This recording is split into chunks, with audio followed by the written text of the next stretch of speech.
Welcome back to another episode of War Room Huddle Podcast, an RFG Advisory podcast for independent financial advisors who want to crush everything and take their A game to the next level. Brought to you by RFG Advisory with your hosts, Shannon Spotswood, Bobby White, and Rick Waddell. This is War Room Huddle.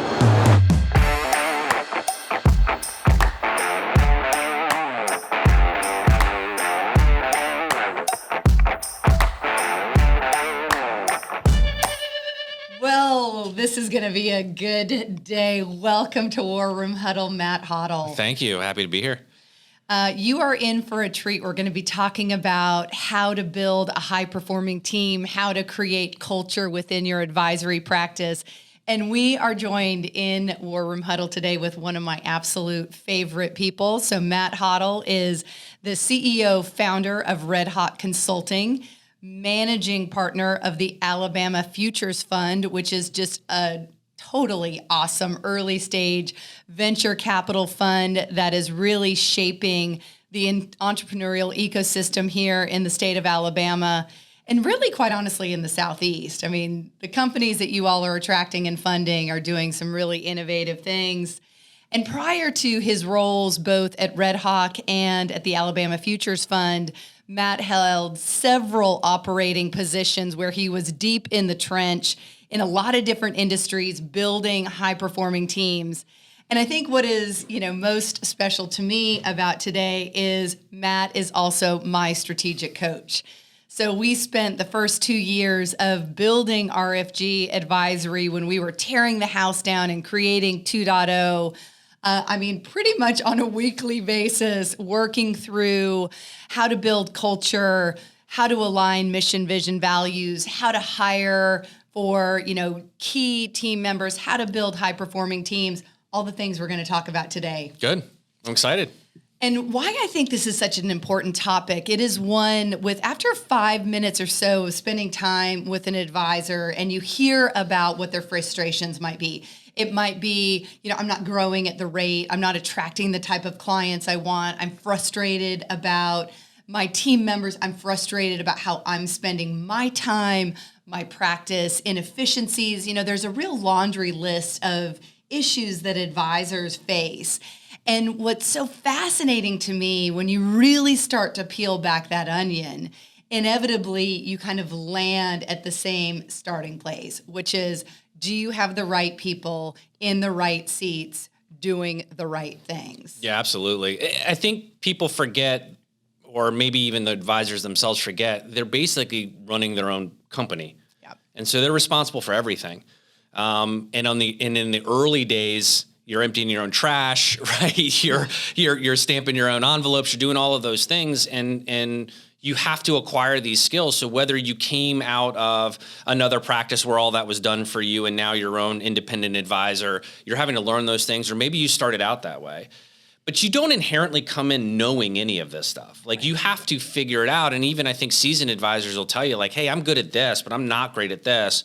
One of the things you hear all the time is that I don't think I'm great at talent, right? I'm not great at recruiting it. I'm not great at developing it.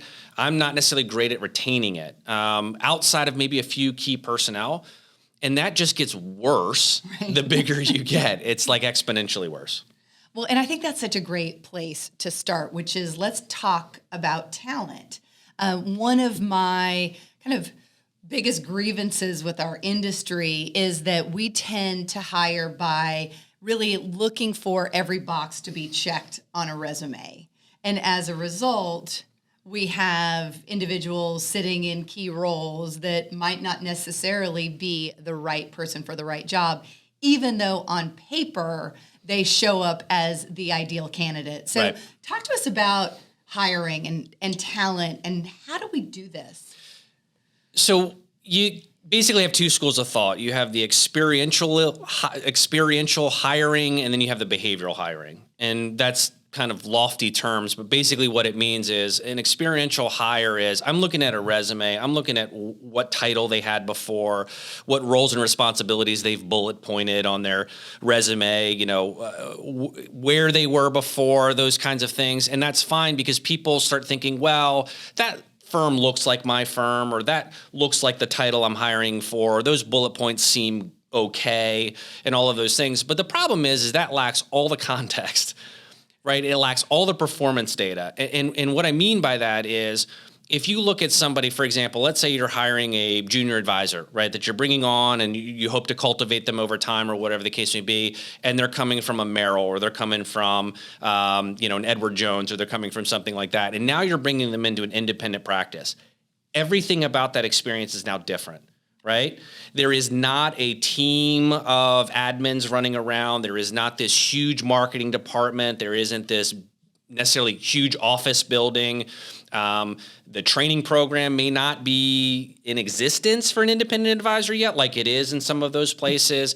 Everything about that experience is different. So assuming somebody can go from that environment to your environment, even though on paper it looks like a match, is a false equivalency, right? You're expecting them to go from this to that and not have any kind of shock around any of that stuff, because what they did over here versus what you're asking them to do here, very, very different, and that may not show up on paper.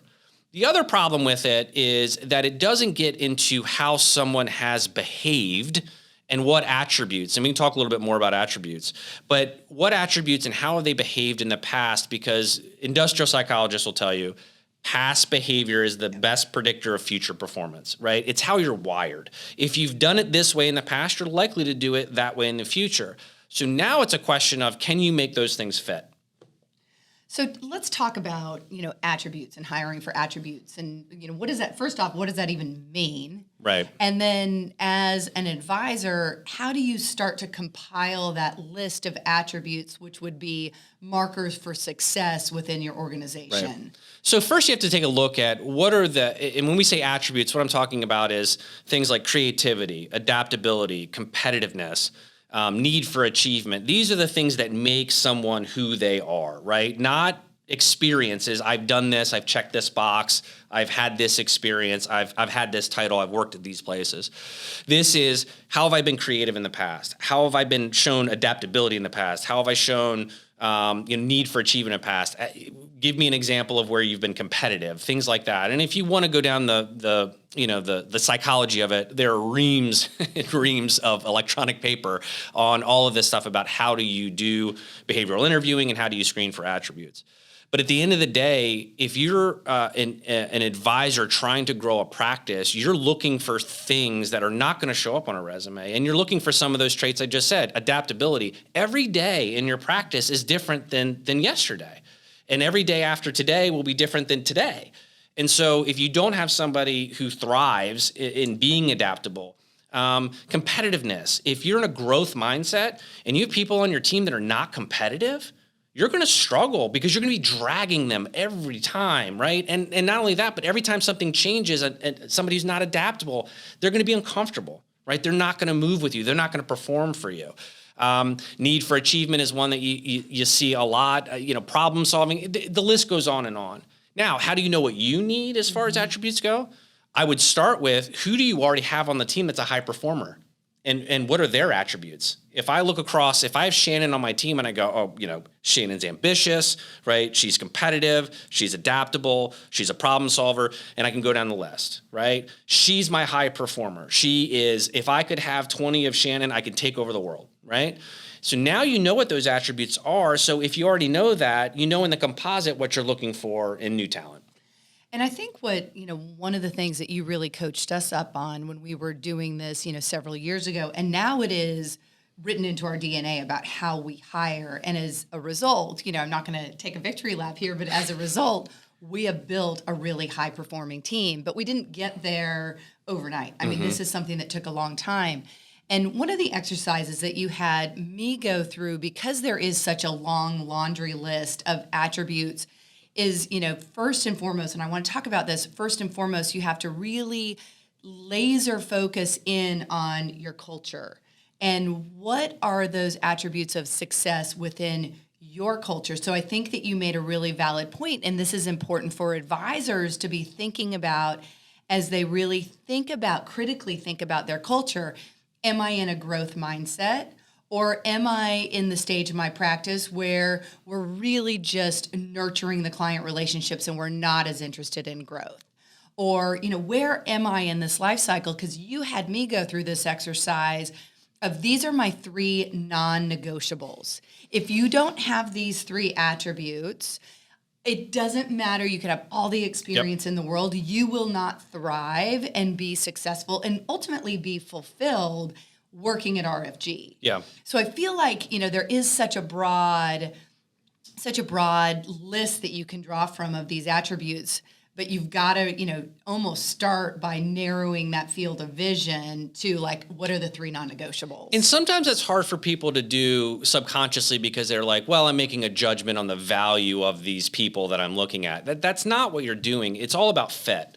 Right? They fit with your culture fits with them, or it doesn't. It doesn't make them wrong and you right, or you wrong and them right. It's just a matter of fit. And so you have to kind of, divorce yourself from this feeling of saying, well, I'm making a judgment call on what attributes are the best attributes. No, they're the best fit for what I'm trying to do. Yeah.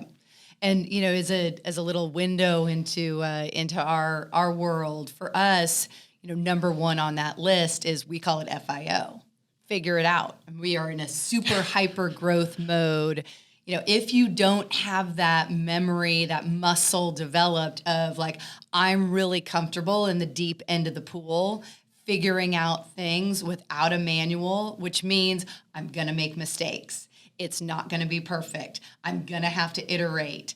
I'm going to have to be comfortable being uncomfortable. So for us, that umbrella is figure it out. If you don't have that skill, if you really don't have that, you're not going to be happy here. And there's a flip side to it, right? You have to be comfortable now that you've built this team that have those attributes. You also have to understand that there's a counter to that, which is this is also a team that's going to take risks, and they're going to make mistakes, and they're going to push the boundaries, right? Because that's what you expect them to do. That's who they are. And so as a leadership team, or as a manager, as an owner, founder of a firm, you have to take that into consideration, which is, am I on this journey with them, or am I just saying these things, but as soon as I give them a little bit of space and a little bit of room to develop, and they go and do something I don't like, then all of a sudden am I pulling the reins back? Well, tough, right? This is the team you have now. Like this is, cost of ownership, right? As far as your talent and your culture goes. Okay. So now we're getting into the good stuff because, there's a lot of data out there that indicates that advisors on average spend 80% of their time on non-revenue generating activities. So what are advisor superpowers? It is prospecting and it is nurturing client relationships, but it is very easy, especially for the founder, to be a bit of a control freak, to be very comfortable taking on and off that hat, everything from the trash collector to the, executive decision maker. And they just get so wired into that role of, I'm going to wear all these hats, that they have a very difficult time letting go of the reins. So let's talk about kind of some preliminary steps for defining, because I think, as you taught me, I think that the first step is truly defining the roles and responsibilities, both of the team that you have, what is everybody doing on your team, and the seats that you need to fill. So how do you do that? Yeah, I mean, I think that's right. So if you think about it in the broadest term as a sequence, it's get the right people on the bus and then figure out what seats they're in. We have this weird thing that we do in all businesses, especially in kind of closely held businesses, where it's like, I'm hiring a specific person for a specific spot, right? That's really, really hard to do. And as opposed to going, no, I want the right people. And then the positions can kind of move around. And RFG's been a good example of being able to do that, right? Which is, this person's kind of a tweener, right? Or this is the ultimate, as they would say in basketball, sixth man, right off the first person off the bench. Maybe you create a role for the right person, right? Or you create opportunities or set. So I think that the sequencing is important. First, get the right people on the bus, then worry about what seat they're going to sit in, at least philosophically. I do think it runs through cycles, right? So as you've experienced, and I think other practices firms have experienced, is you get to the point where it's a new person or it's a new project or it's a new strategic direction for the firm, you're going to kind of pull it back in a little bit, right? And you are going to be a little bit hands-on, and then you're going to let the team kind of earn their autonomy over time, right? And start giving them projects and start saying, okay, I want you to do this. And maybe it's a project that should take 3 days. Did it take 3 days? Did it come back with high quality? Okay, good. Now I can give them a little bit more and a little bit more and a little bit more. And that allows people to kind of get over that tenseness of like, I'm just going to let it go and like hope for the best, right? That's not what I'm suggesting. What I'm suggesting is think about it from the standpoint of, are you expanding? Are you decentralizing kind of this command control structure, which is how 90% of businesses work, right? 90% of businesses are out there where they have employees that are literally sitting there waiting to be told what to do. Right. And then they finish that, and then they sit there and they go, okay, I'm just waiting for somebody to tell me what else to do. And then, of course, in that, you lose all creativity. You lose all kinds of serendipity. You lose ambition. You get those people, if you have hired them to be, adaptable and competitive and all those things, well, you just kind of crush their soul, right? Because you've just said, no, you're going to live in this box, and I'm going to send you an email every day, and these are the things you need to do. And that's just not a way to expand a business. Right. And, now more than ever, advisors have to be focused on talent, because it truly, we're in a war for talent. Absolutely. And two, that feels like more than anything, more than the technology you employ, more than the, niche that you've identified as where you're going to prospect.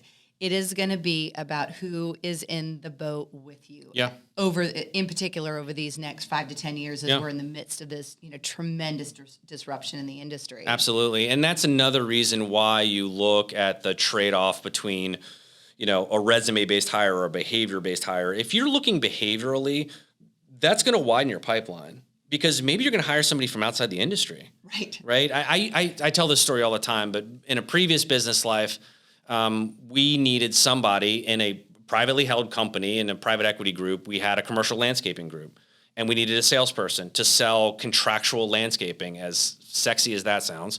And these are long, very expensive contracts, 2 years, 3 years. They're tens of thousands, if not hundreds of thousands of dollars. The best person I ever hired for that role was a former pastry chef for a James Beard Award-winning chef in town. And everybody shakes their head and goes, well, what the hell, right? But again, let's go to the attributes, right? If you know anything about pastry chefs, and I'll assume that if you're listening to this, you don't, just for the sake of argument, but they're in a tiny little room. They work by themselves. They're the last thing a guest sees. Yeah. It is the thing that the chef probably cares the most about getting right. You have limited supplies. You're under terrible strain. And so all of these things come together. That is, you have to have incredible attention to detail, perseverance, competitiveness, if you want to call it that, or just need for achievement, right? You are perfectly happy with being the last line of defense or the last experience a guest has. And so now translate that into what you need them to do in contractual sales. So forget landscaping for a second, but are they tenacious? Will they go after it? Are they going to make the third and fourth phone call to get them to pick up, the sales call? Are they going to follow through on the contract? Are they going to make sure the contract is correct? Are they going to be able to upsell once they have the contract? All of those things, those attributes directly translate.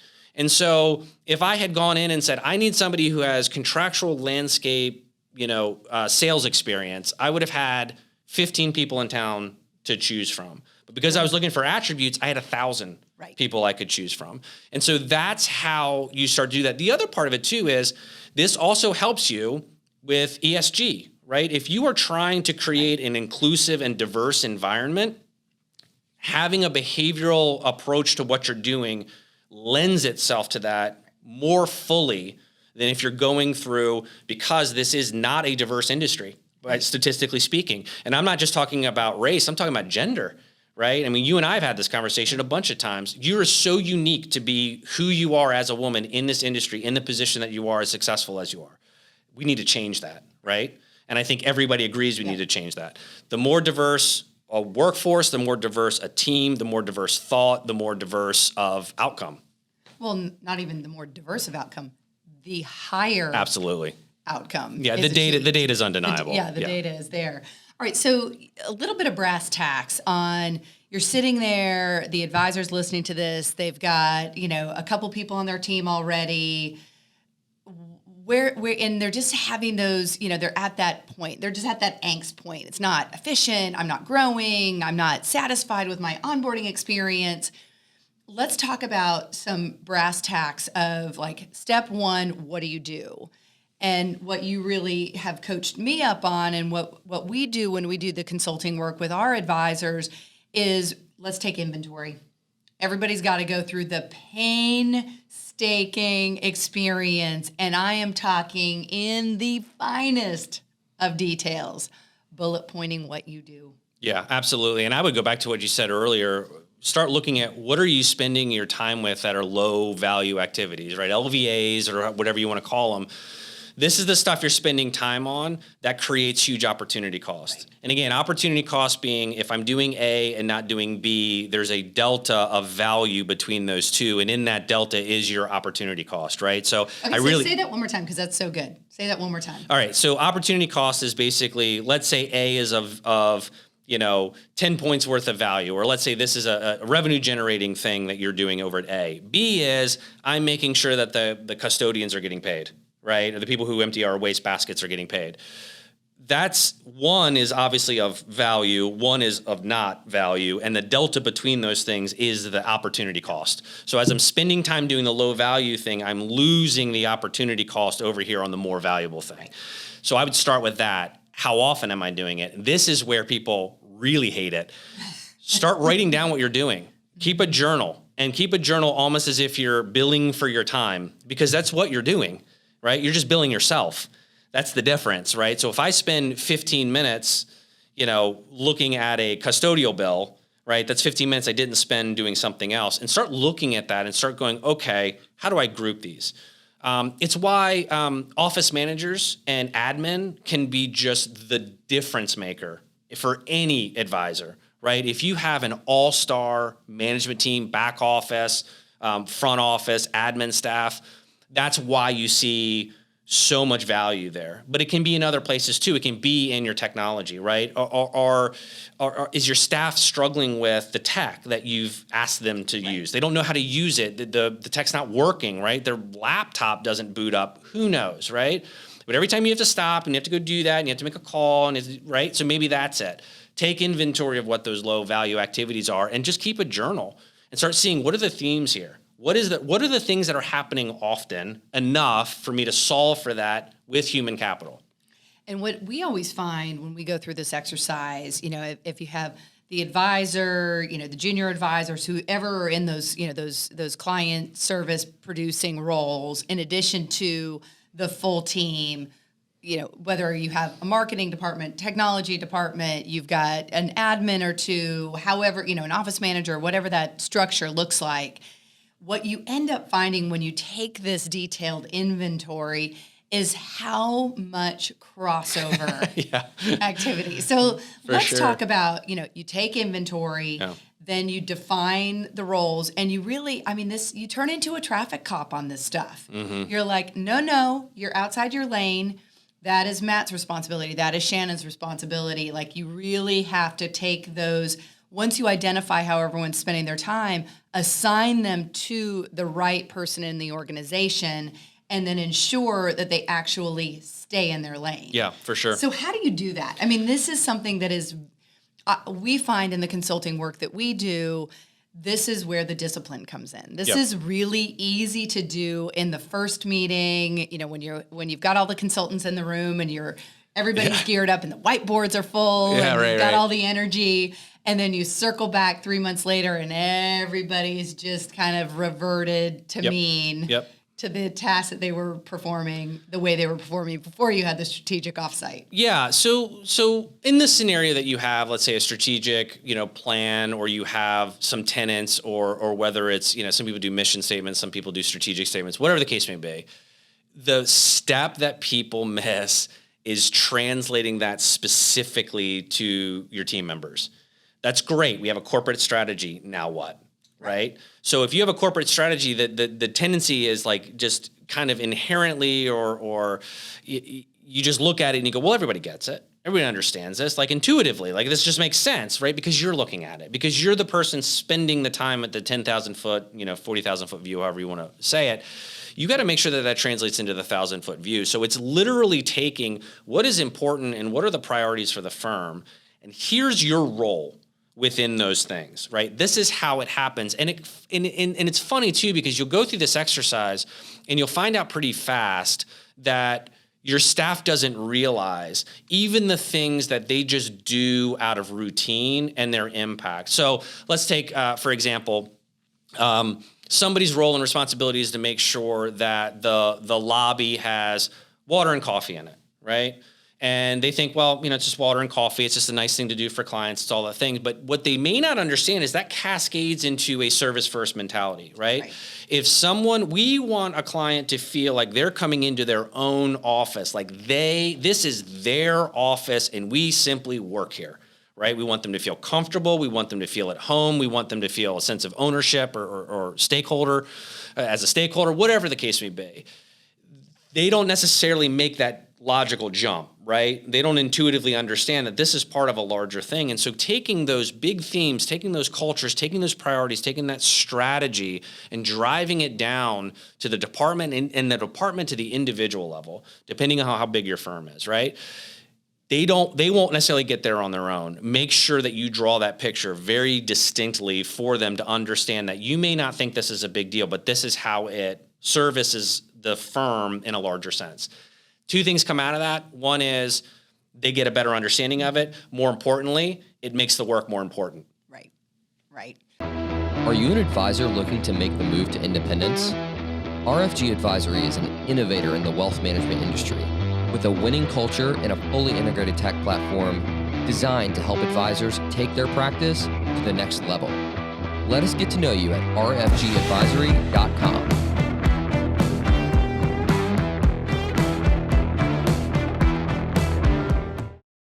Well, and you've touched on something that I think is really interesting. And everybody, there's that great saying, it works so well, so we stop doing it.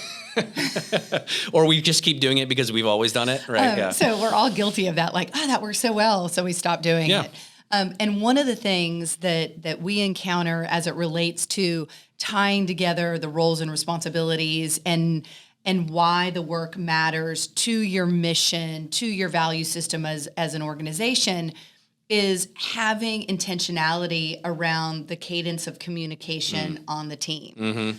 And I'm consistently kind of surprised at how few advisors have routine set meeting times, both with their business partners and with their team, and then don't use that time with their team to reinforce all of these. So talk about best practices for establishing cadence within an organization around communication.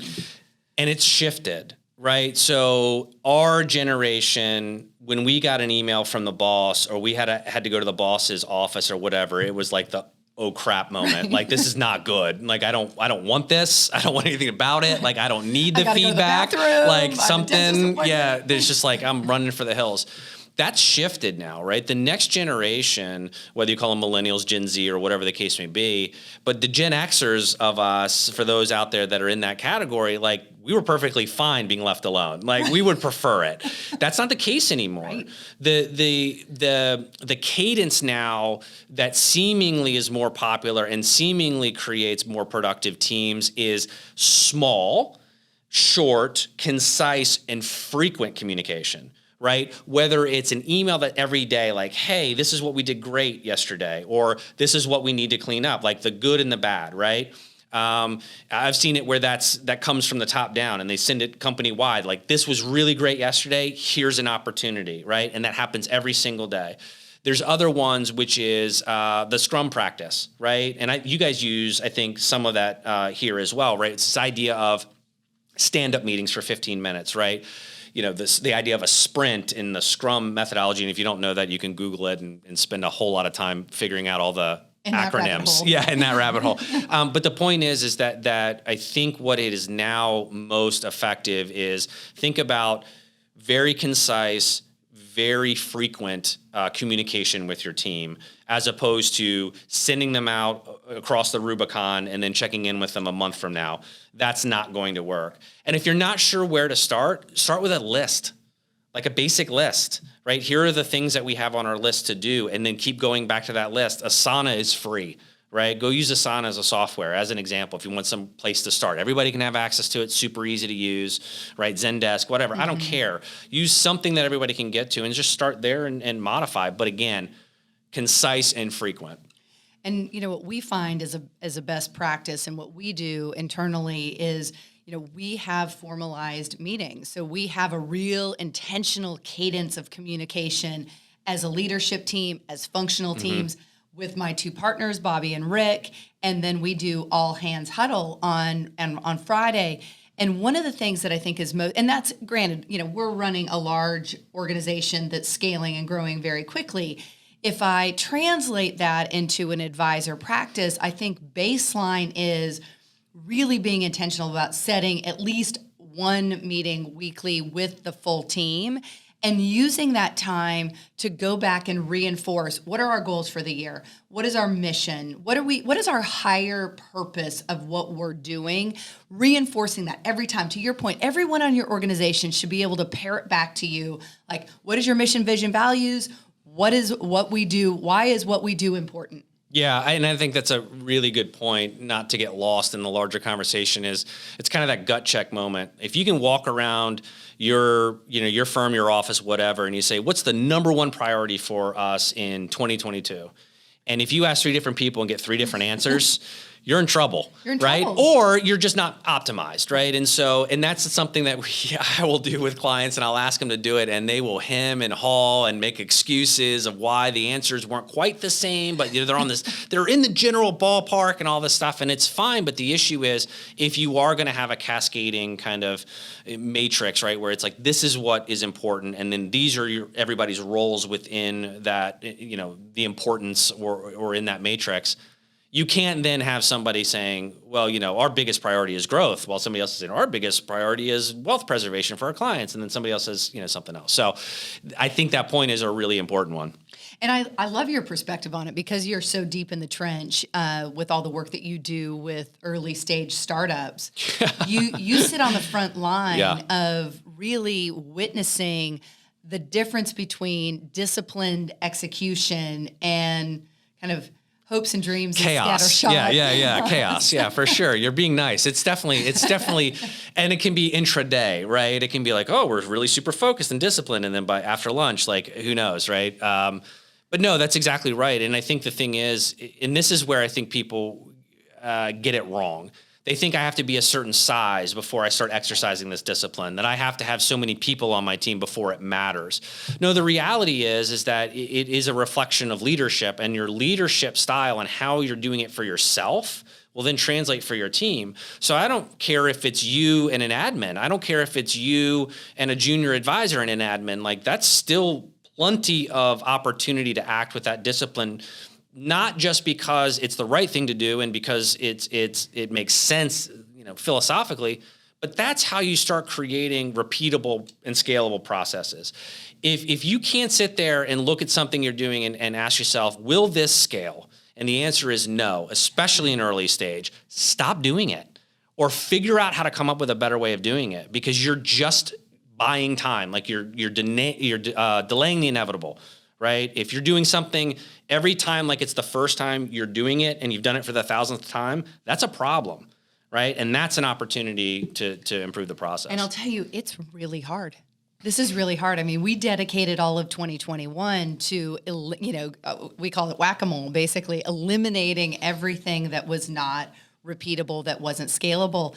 And we've been incredibly disciplined over the last 6 years on executing and being really definitive as we're defining roles and responsibilities, all these things. And we still find ourselves in this place where we've created either an experience or a process or the way we're doing something that's not repeatable. Yeah. That is too manual. And I think that this is, it really is it is rampant throughout our industry. Because ultimately, we started this this podcast talking about an advisor superpower is truly meeting with clients and closing new business. It is not running high performing teams and hiring for attributes and, really being, somewhat cutthroat in defining what is your standard operating procedure and how are you eliminating one-offs and really things that are too labor intensive.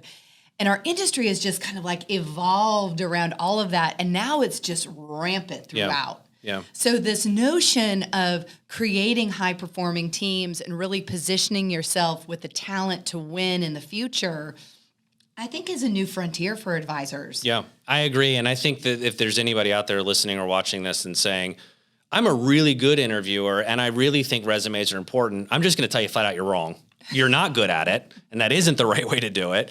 And I'm just going to give you your medicine right now, because the reality is that if you are not starting to look at how am I creating a team for the marathon versus the sprint, you're leaving money on the table, you're leaving growth on the table, you are not going to see your full potential, and you're going to continue to waste your time doing things that don't lead to those outcomes. And in case anybody's out there going, well, I'm not an industrial psychologist, I don't know how to do this. It's as simple as this. It's how you ask the questions and how you're identifying the attributes. That's it, right? You can ask the dumb question about if you were stranded on a desert island and you could only listen to one song, what would that be? That tells you absolutely nothing, right? I have no idea if this person's going to be a high performer, right? I have no idea how they give us an example. Like give us a good interview question to identify an attribute. I love adaptability. I will never hire somebody to work for me. Especially in light of the global pandemic that we are 100%. living in. 100%. Adaptability has become probably one of the most important characteristics and traits of any individual. Yeah, let me give you that punchline in case we're not being specific enough. If you are not hiring for adaptability as one of your components or one of your attributes, you're doing it wrong. Because this is the world we live in. It's the industry we work in. So adaptability. Tell me about a time when you started a project that didn't go the way you thought it was going, right? It was going to happen. What did you do to change it, and what happened? Right. That's it.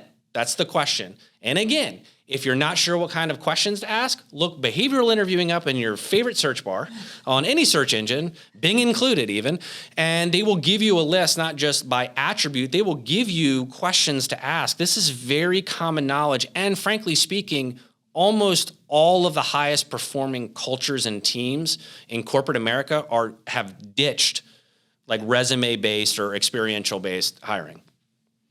And it's what's fun about this, you have to start with roles and responsibilities. You have to be really clear, what is the position we're hiring for?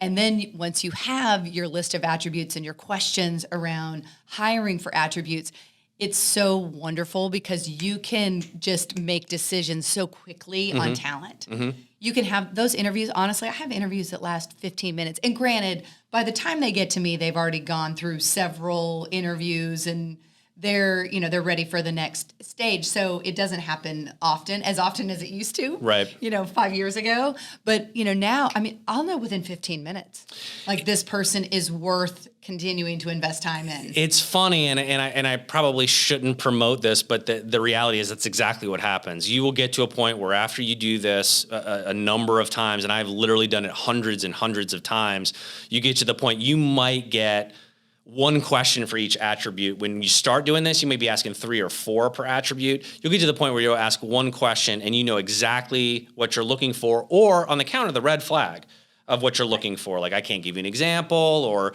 maybe it's a hypothetical, it's not an actual example, like all of those things. But at the end of the day, you're going to look at it and go, based on the 100 other interviews you've done in this, you're going to have like that feeling, and you're probably going to be right. Yep.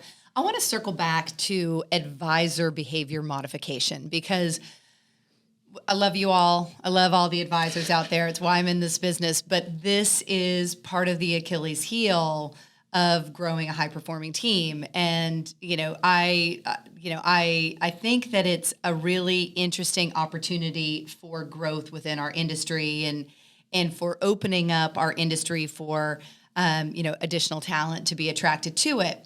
And it stems from, kind of circling back to this like place where advisors find themselves where they wear all the hats and they have a very, very difficult time letting go.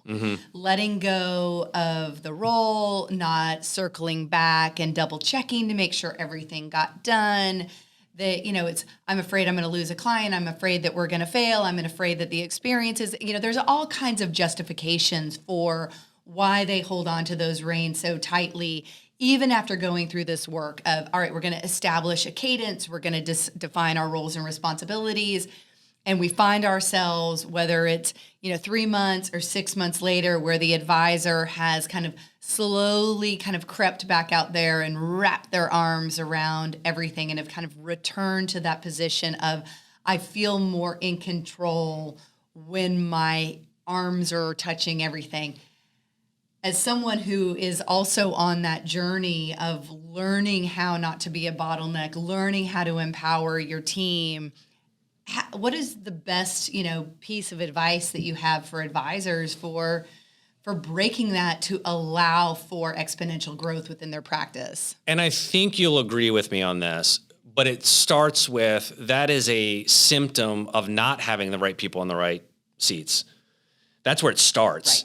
Right? That I don't feel like I can be out of the office for 24 hours, right? If you literally have, like, if you get anxious because you haven't been in the office or you've been meeting with clients or whatever the case may be, or you've been on, or God forbid, you take some time off, and that gives you some stress, then that, first of all, that is telling you may not have the right people in the right seats. So let's just start there.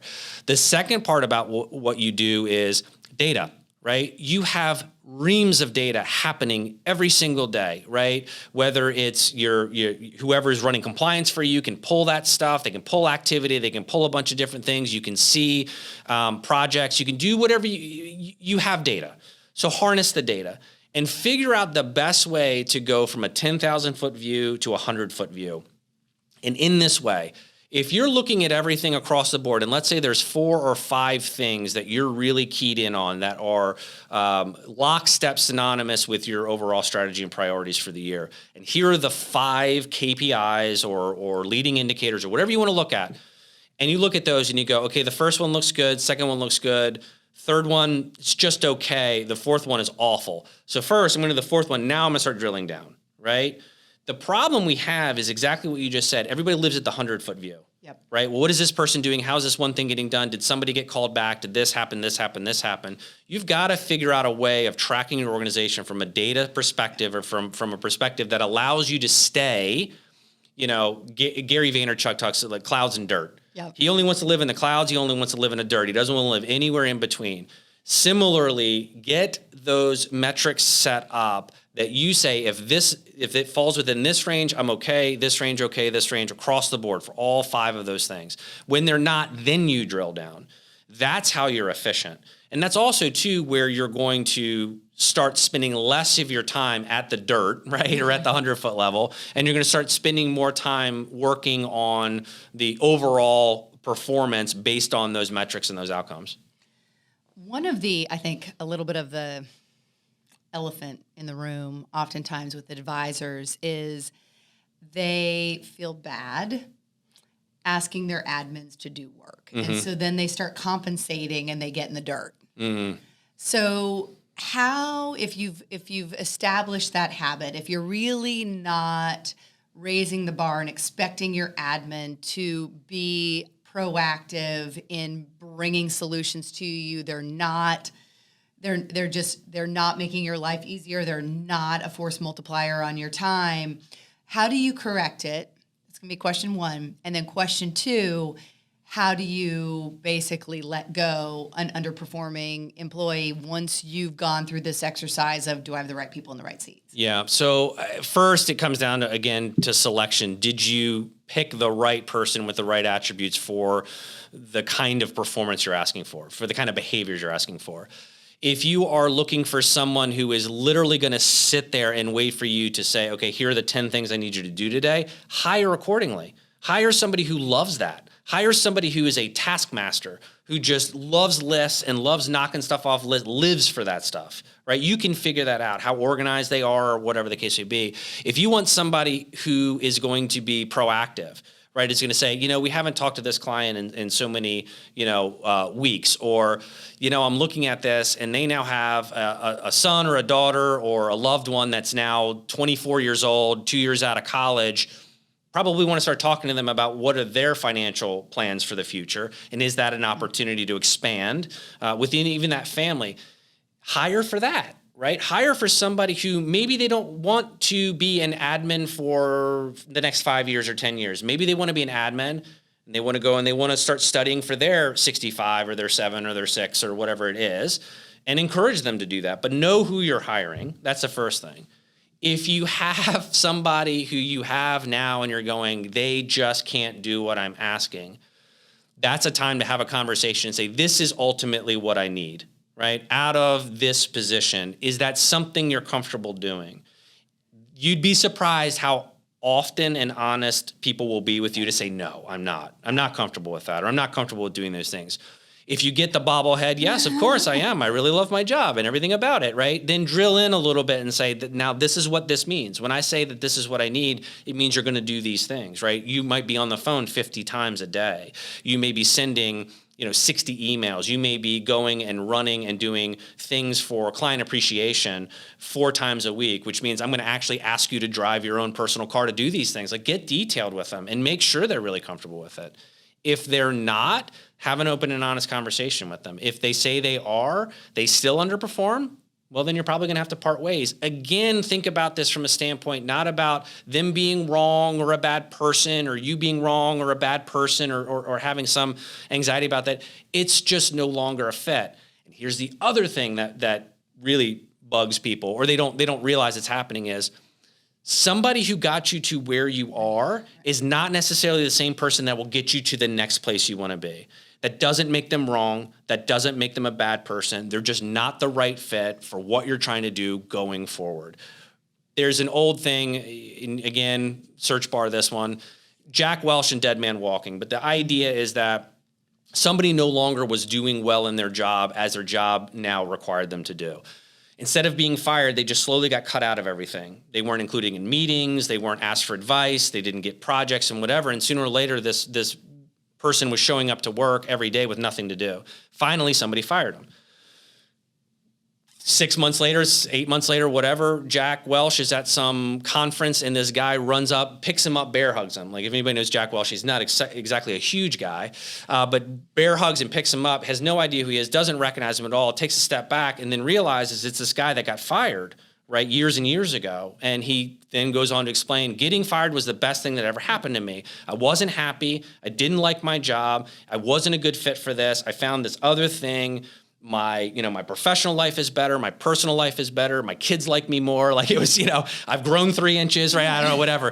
But it was this idea of, like, you're actually doing somebody a favor. If you have to understand that people that are not performing in their job 99% of the time are miserable. And they're self-miserable. They're not miserable because of how you're treating them. They don't want to be in this job. They don't want to be miserable. And part of the reason they're miserable is they can't do what you're asking them to do. And this is, I think this is so critically important because there's a lot of guilt around, sure, like, a lot of times. Especially a long-term admin. Exactly. Can you imagine? I mean, that's a tough thing to do. There's a lot of emotion around this. And some of the best piece of advice I got on this was from one of our board members who, public company CFO of a couple companies, founding board member of one of the largest companies in America, hires and fires a lot of people and has built very high performing teams. And he said to me, by the time you finally let someone go, it's already too late. Oh, for sure. For sure. And it really is true. And you're so right, especially if you're committed, if you're listening to this and you're committed to, I want to build a high-performing team. I want to be really clear mission, vision, values. I want to have a culture that I'm really proud of and is reflective of that mission, vision, values. I want the right people in the right seat. Like, if you're committed to that journey, you are going to find yourselves at a crossroads where you have the wrong person in the seat. Yeah, absolutely. It is inevitable. It is part of the journey. And I think that, you said it so well, it doesn't mean they're a bad person, you're a bad person. It's just not the right fit. That's right. That's right. And sometimes it just comes down to recognizing the fact that you're thinking about it in terms of like, I'm taking away their livelihood, or I'm taking away the way that they generate income. That's true, but hopefully it's only for a short period of time. And the next place that they go into, they're going to come out of it with the knowledge and the experience of being in a place that was no longer a fit. They're going to know what to look for now, right? You're propelling them, you're forcing them in a way to get to a better place for themselves as a professional. So it's a weird way of thinking about like, I'm doing them a favor, but keeping somebody around who's miserable doing their job and not performing serves no one's interest. Right, right. I want to touch really briefly on reviews. Okay. And we touched on feedback and the cadence of communication, and there's certainly the work environment has evolved where people expect feedback in a much more frequent pace. But we both believe in the power of a review and really carving out the time. And, little side note here, do not give bonuses. I can't say it loudly and boldly enough. Do not tie compensation to performance reviews. Yeah, if I wouldn't topple this table, I would jump up and down on it. I absolutely 100% agree. If you haven't experienced this yourself, you can picture it, but you have this really well-crafted, thoughtful, pained over review, and somebody is literally hearing Charlie Brown's Teacher as you're going through it because all they want to do is get to the last page and see what the number is, right? Divorce those two things from each other. My recommendation is even divorce it like time of the year. Believe it or not. Like the thing is what's crazy about it is people will do reviews in November, December, and that's fine, provided that you did a review previous to that some other time. So let's say you do every 6 months, right? You do a check-in every 6 months, say, how's it going? Like, how do you modify? If you're doing one review a year and you're doing it November or December, you're totally wasting the opportunity. Absolutely. Because then what you can do is you can divorce even the timing of those two things from the review to the bonus, comp day or whatever you want to call it, for those two different things. And I wholeheartedly agree with those two things because they will not take on the feedback if the punchline is a dollar figure. Right, right. So do you think that if you're looking to build a high-performing team that you need to have a formalized process around reviews? Absolutely. I think you start doing that as soon as you have a single employee. Yeah. I mean, I really, there's no firm too small to be doing this. And I actually think you do it twice a year. I think you do it about 6 months, and then you can do one at the end of the year, or you can do one at the end of, second quarter and one at the end of third quarter. Actually is pretty good. Fourth quarter gets a little nuts. It's also too, frankly speaking, when you are going to factor compensation. So imagine that you have an end of Q1, an end of Q3, and then the last conversation you have at the year is that, bonus comp, whatever you want, however you're structured as a firm. I've seen some firms push it into the next year, right? And actually have the comp, or the bonus conversation in Q1. But think about it from the standpoint of like, you want them to get off to a good start. So if you wait 6 months, well, that's half the year. And if they haven't hit those targets or those big targets or those longer term goals, then now you only have 6 more months to make up for it instead of 9. Yeah. And if you have a review at the end of the fourth quarter, then you didn't give them an opportunity in the last quarter to change behaviors or change tactics or kind of have that. Believe it or not, most people are very poor at looking at their own performance, right? Because there's just a whole bunch of ego and there's a whole bunch of kind of emotional blocks to doing that. So you will be surprised how often you come to somebody with some constructive feedback and they go, I had no idea I was doing that, right? And then how do you change that and how does that, improve in the future? Well, if you're doing it throughout the year, you're having the opportunity for that performance to actually have an effect on that current year. And, part of the coaching that you've really helped us design for RFG, just to share our experiences, we do reviews every year. It is the first full week of January. So the week of January the 10th, all reviews happen. And then the third week of January is when we do our strategic offsites. So we'll do a leadership offsite, we'll do an all hands offsite. And that for us is really, as part of our reviews, is setting those individual goals, setting the firm goals, like making sure everyone is aligned, that we are working towards, and we're really, and so much of this I credit to, if you don't have a coach, if you don't have an accountability partner, get one, because it really does help with all the noise in your head. But, part of this is as a result of your coaching. We don't sit there and have a laundry list of these are our 15 goals for the year. I mean, we'll have no more than 3. Yeah, absolutely. And now you might have intra-functional team or individually something else that you want to accomplish on top of that. But in terms of a corporate goal that we are all like all oars in the water, there's going to be 1 or 2. And I love the timing of that too, because somebody's getting feedback around their individual performance, and then you're asking them to consider that in a larger sense around the strategic vision for the next year. And I like the fact that you guys do it every year. I always get kind of that eye twitch when somebody talks about their 3-year plan.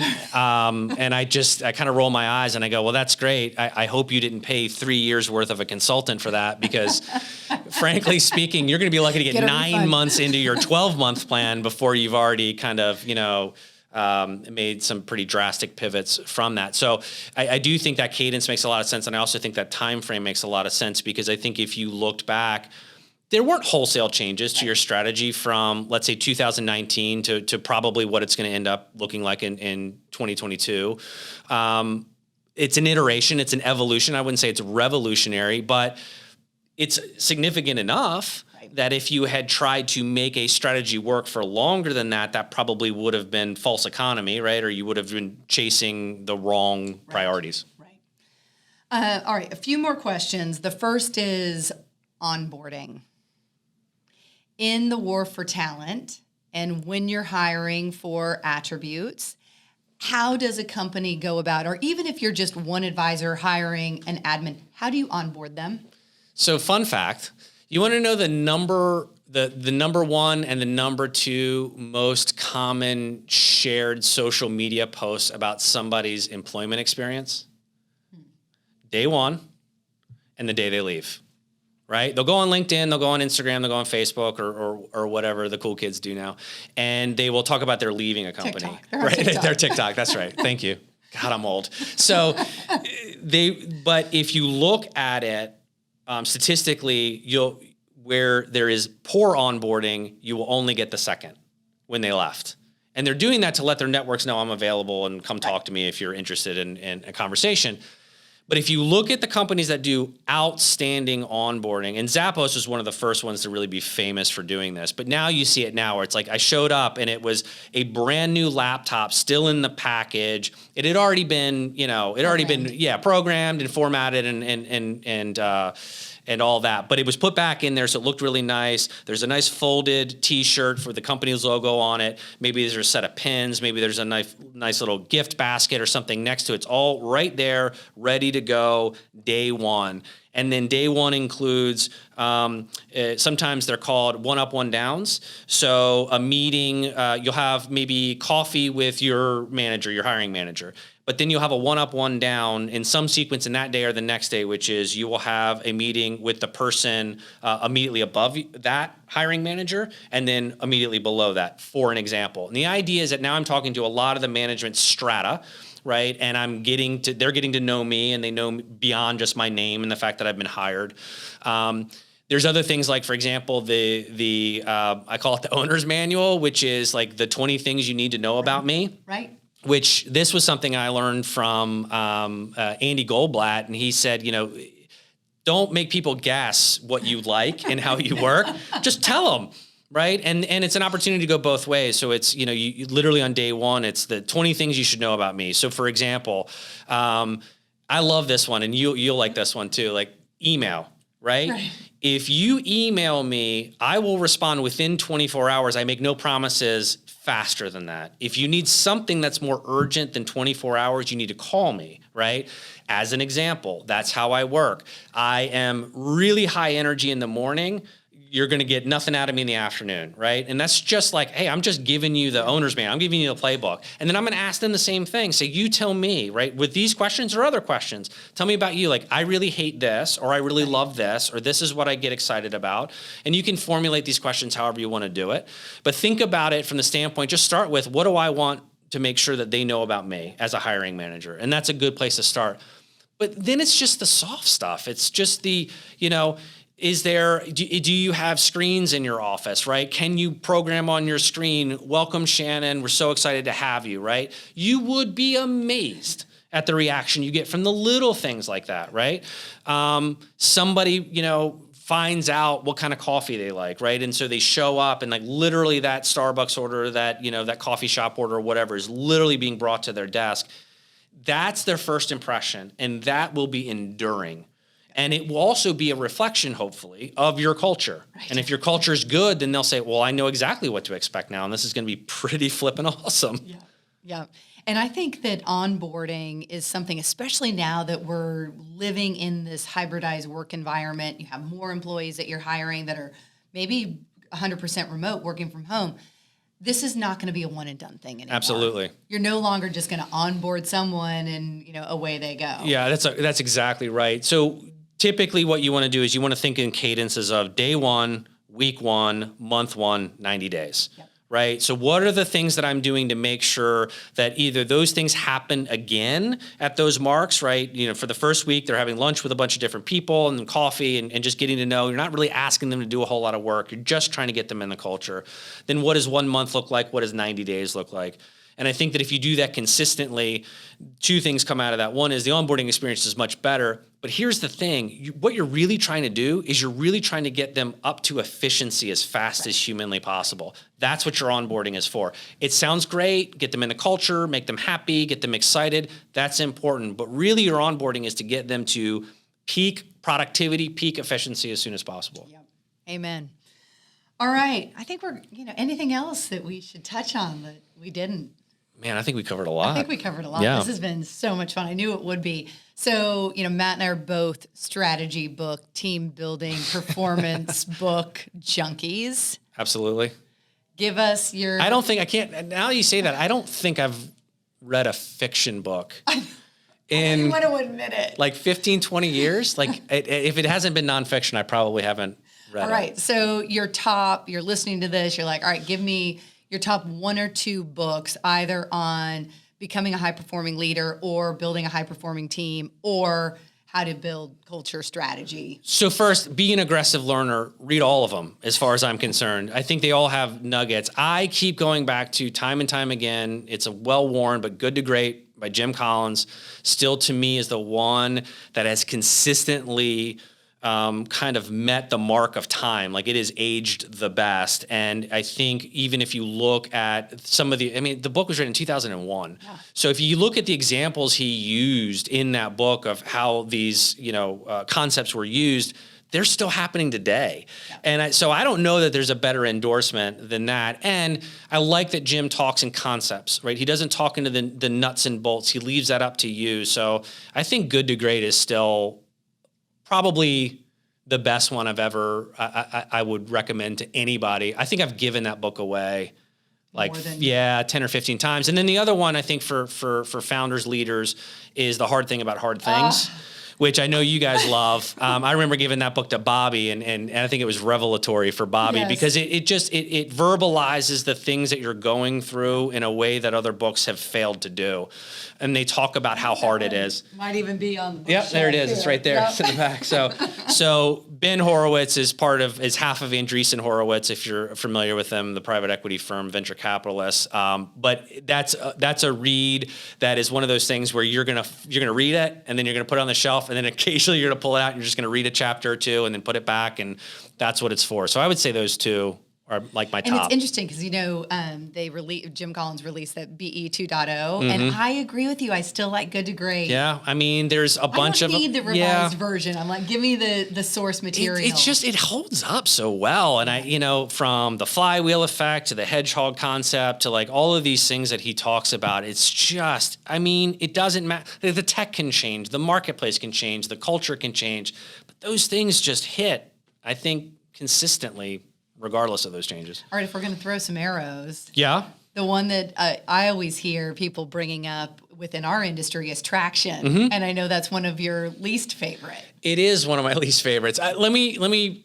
qualify that. So I think if you're just starting out as an entrepreneur, you're just starting out on your own, I think it's a great book. And I think it's a really, really good starting point.